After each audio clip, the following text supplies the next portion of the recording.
Hello, it's Chris Hynes from Wealthi. I hope you're all doing well. Today, I just wanted to run through a presentation by CoreLogic looking at the Australian property market as we approach the end of the year. And as a lot of us have witnessed and experienced, it's performed extremely well this year, despite the circumstances and things going on around the world. But Australia has managed, or the real estate market itself has managed to come out relatively unscathed. We've seen some very strong price growth in the Australian real estate market.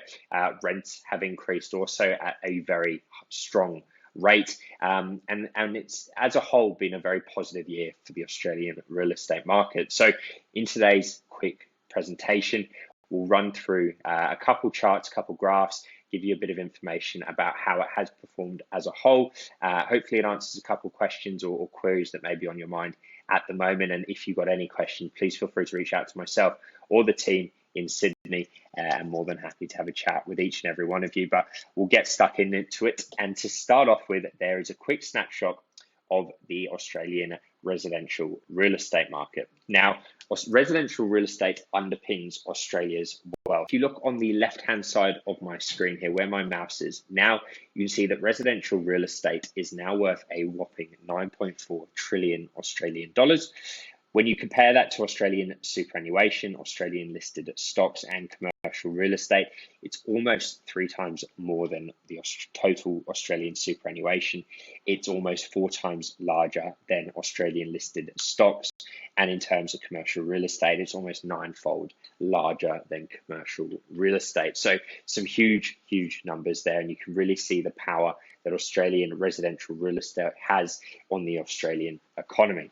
Now, looking at the snapshot on the right-hand side, number of dwellings, 10.7 million dwellings. Outstanding mortgage debt is currently at 2 trillion Australian dollars. Household wealth held in housing, that's at 55.4%. Total sales per annum is currently sitting at 614,635, and gross value of sales per annum is currently sitting at $461.3 billion. Now, looking at a quick overview of the Australian dwelling values, we'll dive a bit deeper into this in a couple slides, but in the 3 months to November, home values rose 4.4%, which eased from a 5.2% increase in the 3 months to August. So that strong growth that we saw over the past 12 months has slowed slightly. In saying that, seeing a 4.4% rise in values in the 3 months to November is still some very strong growth. In the 12 months to November, dwelling values in Australia are 22.2% higher over the past 12 months, which is the highest annual appreciation since June 1989. So very strong growth there. As been reported over the past 12 and 24 months, the Australian real estate market has performed extremely well. It's up there with one of the strongest growth rates in the world. Now, looking at the higher end of the market and your capital cities, but high end of the market is leading the way in terms of growth. In 3 months to November, capital city homes saw the top 25 of values rise 4.3% compared to 3.2% across the lower 25% of value. So it's good to see that high end of the market is moving. In saying that, the lower 25% of values still increasing by 3.2% is some very strong growth nonetheless. Now, looking at the 3-month changes to November. So as mentioned, Australia saw a 4.4% rise in property values in the 4 months to November. Your combined regionals increased by 5.9% in the 3 months to November. Your combined capitals increased by 4% to November 2021. And if you look at Adelaide and Brisbane on this graph in the middle here, you can see that Adelaide and Brisbane had the strongest growth over the past 3 months, and that's been driven by a number of contributing factors. There's still a lot of interstate migration, a lot of people moving to Adelaide and moving to Brisbane. There's also a shortage of supply, and in saying that, in terms of construction costs and materials have increased in value as well. So it's now more expensive to develop some of these properties. So I guess a combination of those factors have really helped drive more price growth for your Adelaide and for your Brisbane. Now, looking at the snapshot for the 12-month changes, so in terms of, or as mentioned previously on a slide a couple or two slides back, Australia saw a 22.2% price increase in the 12 months to November 2021. Looking at your regional locations, you're looking at a 25.2% increase in values, and then combined capitals that sat at 21.3%. Now, looking specifically at the capital cities in Australia, so this chart on the left-hand side of the screen. So this graph on the left-hand side of the screen is focusing on Sydney, Melbourne, Brisbane, and Adelaide. And then on the right-hand side of the screen, you're looking at Perth, Hobart, Darwin, and ACT. I suppose we briefly ran over some of these numbers, but in the quarterly change in values, when you're looking at Brisbane and Adelaide, Brisbane experienced a 7.4% increase in values for the quarter, Adelaide 6.5%. Looking then at Sydney, who experienced a 4.3% value rise, and then Melbourne at 2.4%. So still some very strong growth as a whole. You can see there's almost been some form of a correction when looking at Sydney and Melbourne, but as a whole, it is still representing some very solid growth. Then looking at the right-hand side of your screen, looking at Perth, they experienced a 0.4% change in values for the quarter. Hobart is at 5.5% for the quarter, ACT 5%, and Darwin 0.2%. Now, we'll run over some of the housing cycles for the capital cities quickly, provide you with a quick overview of what's been happening in terms of the housing cycle. So, rolling 28-day growth rate in CoreLogic Daily Home Value Index. 28-day change in the hedonic home value index trended down further to the end of November. Higher levels of newly advertised stock, affordability constraints, and announced changes to lending conditions may have contributed to an easing in the growth rate. That growth rate on the combined cities for the 30th of November sits at 1%. Now, looking at Sydney, so in the month of November, Sydney dwellings rose in value by 0.9%. As mentioned, for the quarter, 4.3%. Over the past year, they've increased 25.8%. Sydney dwelling values are currently at a record high, so we have seen some very, very strong growth in the Sydney market. In terms of Melbourne, in November, Melbourne dwellings values rose by 0.6%. Over the quarter, dwelling values increased by 2.4%, and over the year, that sits at 16.3%. And once again, Melbourne dwelling values are currently sitting at a record high. Brisbane, a very similar story. In terms of the month of November, they've experienced some extremely strong growth. You can see on the right-hand side, this curve hasn't showed any signs of slowing down as of yet. But in November, Brisbane dwellings values rose by 2.9%. Over the quarter, dwelling values increased by 7.4%. And over the past year, you're looking at 25.1% rise in values. Once again, Brisbane is currently at a record high in terms of dwelling values. Adelaide, November dwelling values rose by 2.5%. The quarterly value change was at 6.5%, and over the past year, you're looking at 21.4%. Similar story with Adelaide, but they're also at a record high in terms of dwelling values. Perth, November, in Perth, dwelling values rose by 0.2%. Quarterly dwelling values increased by 0.4%, and the past year dwelling values increased by 14.5%. And in terms of Perth dwelling values, they're now 2.4% below the record high, which was in June 2014. So it's interesting to note that I guess Perth on the western side of Australia hasn't experienced the same growth that the eastern seaboard has seen in Australia, and I guess that's for a number of contributing factors, probably more so from a livability standpoint, in the fact that the people who are living on the east coast of Australia, which is where majority of the population are based, would prefer to be based on the eastern seaboard, and if they're going to migrate interstate, We're seeing that interstate migration into places like Adelaide and into Brisbane at the moment, and that seems to be the hotbed for where people want to go.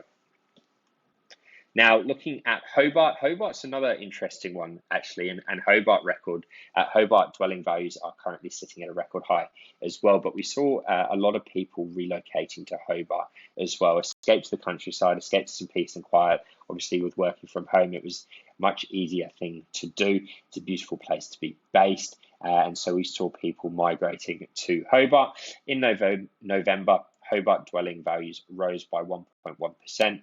In terms of the quarter, you're looking at a 5.5% increase in values, and over the past year, 27.7% for the year as well. So in the month of November for Darwin dwelling values fell by 0.4%. Over the quarter, they increased by 0.2%, and over the past year, dwelling values increased by 16.7%. So despite the fall that we've seen in November, they've still had a very strong 12 months up until this point. Now, in terms of where that sits in terms of record highs and record lows, but Darwin dwelling values are 15.3% below the record high, which was seen in May 2014. Now, lastly, Canberra. Now, Canberra's been an interesting one. It's been a place that we've experienced some very strong rental returns. We've seen some very solid price growth as well. And it's almost acted as that hybrid model in terms of an investment. In November, Canberra dwellings rose by 1.1%. Over the quarter, dwelling values increased by 5%. And over the past year, they've seen an increase in 24.5%. And dwelling values in Canberra are currently sitting at a record high. So all in all, the capital cities have performed extremely well. You can see that we've seen a slight easing over the past month in terms of a lot of these markets. And you could say it's almost some form of a correction, but I don't think it's the start of a crash. I think it's just that correction that we've anticipated. Now, we'll run through the sales and listings section quickly. Sales volumes rose by 39.9% in the 12 months to November, and transaction volumes through the month of November were estimated to be 56.2% above the 5-year average at 61,638. If you take a look at the left-hand side of my screen where these three squares are here, so change in sales volume 12 months to November. So the change in the Australian real estate market as a whole was 39.9%. So change in sales volume 39.9%, combined regionals 32.4%, and combined capitals 44.8%.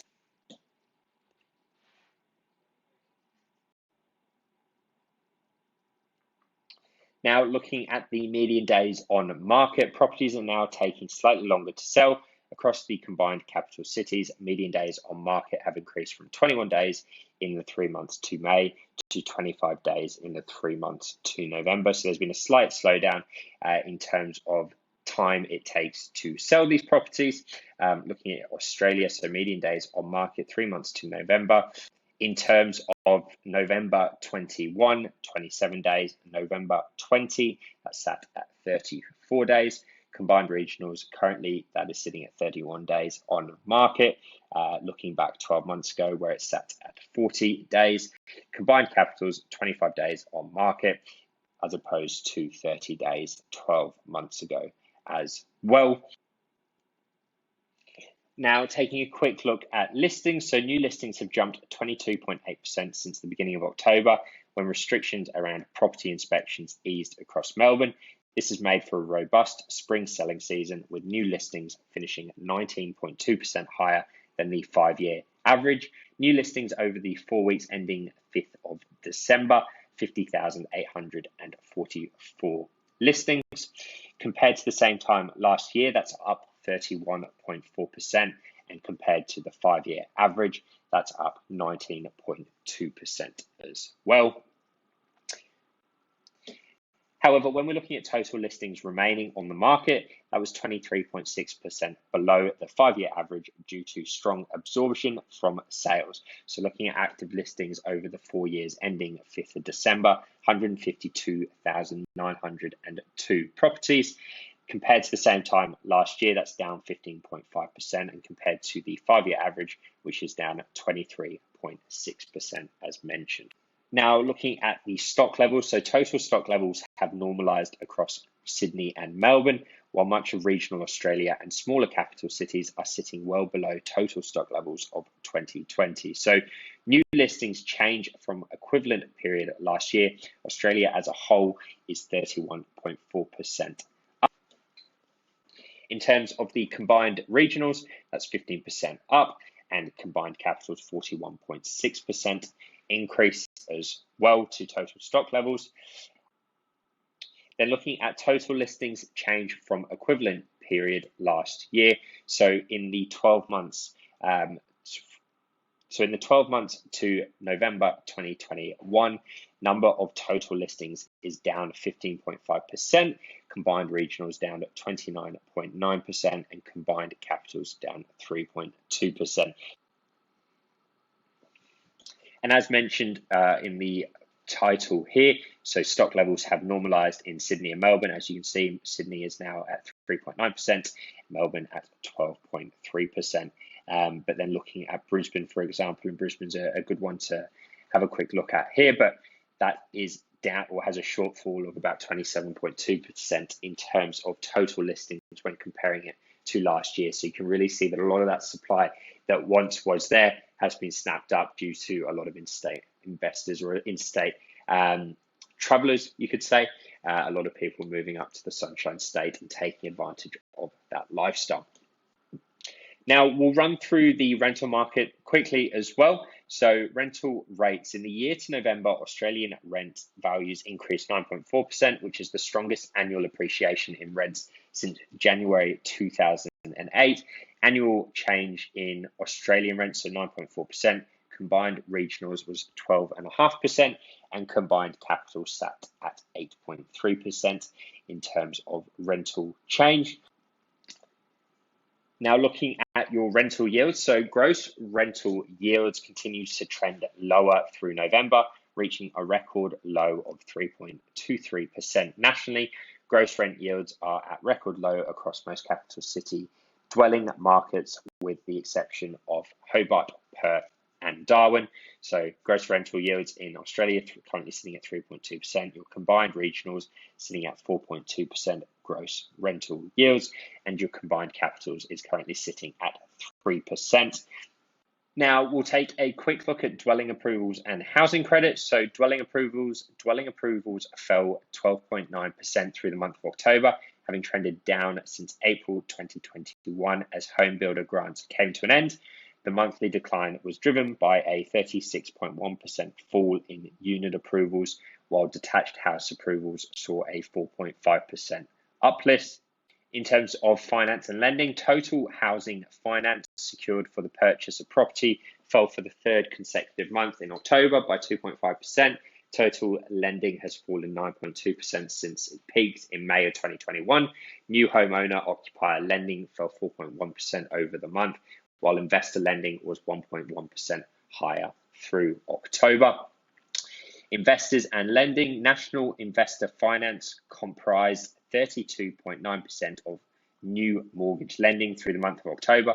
Across the states, the largest increase in investor participation was seen in South Australia, where investor finance jumped to 31.9% of total lending, up from 28% the previous month. First home buyers, nationally, first home buyer finance as a portion of total owner-occupier finance has fallen from recent peak of 32.5% in December 2020 to 26.2% as of October 2021.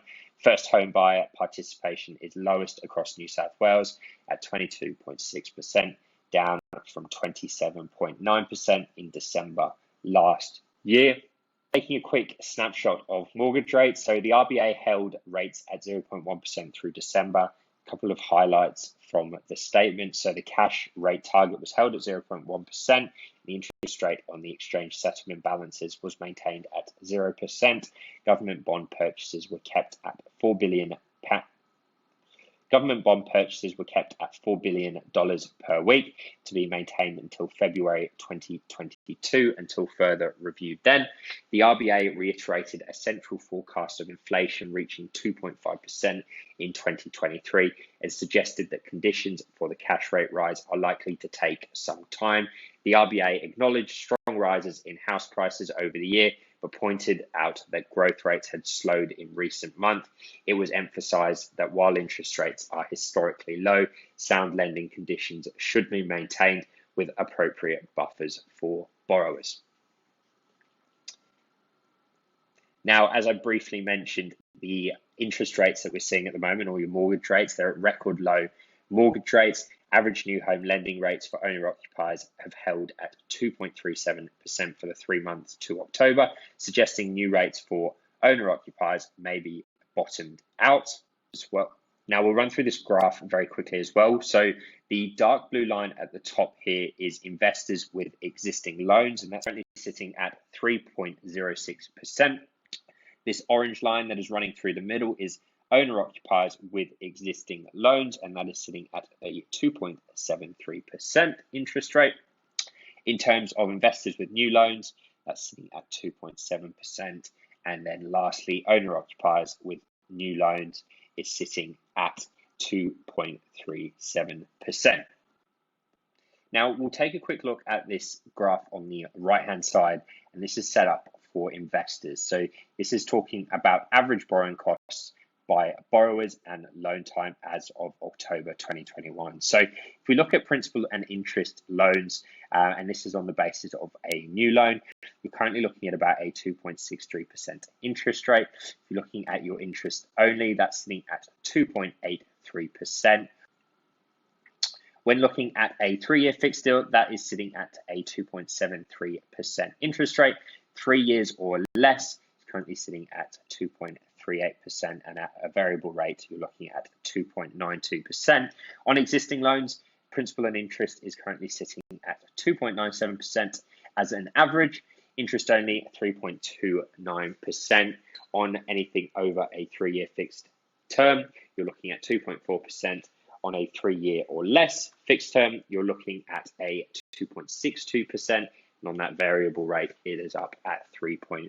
Now, I hope that's given you a nice little snapshot of what has happened over the past 12 months.